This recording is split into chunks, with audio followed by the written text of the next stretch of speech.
హైదరాబాద్లోని జల్పల్లిలోని మంచు మోహన్ బాబు ఇంటి వద్ద తీవ్ర ఉద్రిక్తత నెలకొంది.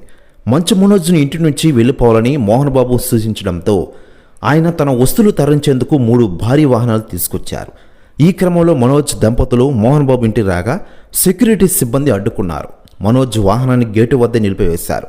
దీంతో కారు దిగి గేట్లను తోసుకుంటూ మనోజ్ ఇంట్లోకి వెళ్లారు. గేట్లు తోసుకుంటూ లోపలికి వెళ్లిన మనోజ్పై మోహన్ బాబు ఆయన బౌన్సర్లు దాడి చేశారు. దీంతో ఆయన చిరిగిన చొక్కాతో బయటకు వచ్చారు. మంచు ఫ్యామిలీ వివాదాన్ని కవర్ చేస్తున్న మీడియాపై కూడా మోహన్ బాబు దాడికి పాల్పడిన విషయం మనకందరికీ తెలిసిందే.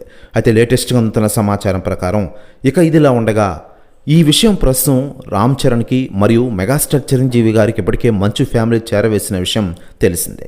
అయితే తాజాగా మెగా పవర్ స్టార్ రామ్ చరణ్కి కాల్ చేశారట మంచు మనోజ్. ప్రస్తుతం జరుగుతున్న పరిణామాల గురించి, గొడవకి దారితీస్తున్న వివాదాల గురించి ఇరువురు చర్చించుకున్నారట. ప్రస్తుతం ఈ న్యూస్ కూడా తెగ వైరల్ అవుతోంది తెలుగు ఇండస్ట్రీలో. మరోవైపు మంచు మనోజ్పై విష్ణు కూడా దాడి చేశారని చాలా రకాల న్యూస్ ఇప్పటికే వైరల్ అవుతున్న విషయం విదితమే. మరోవైపు మీడియాపై మోహన్ బాబు గారు దాడికి పాల్పడడంతో జల్పల్లిలో హైటెన్షన్ నెలకొన్న విషయం మనకందరికీ తెలిసిందే. దీంతో పోలీసులు చర్యలు చేపట్టారట. హీరో మోహన్ బాబు నివాసాన్ని ఆధీనంలోకి పూర్తిగా తీసుకున్నారట వారు. మరోవైపు మోహన్ బాబు, విష్ణు గన్స్ సీజ్ చేయాలని ఉన్నతాధికారులు ఆదేశించిన విషయం మనకందరికీ తెలిసిందే.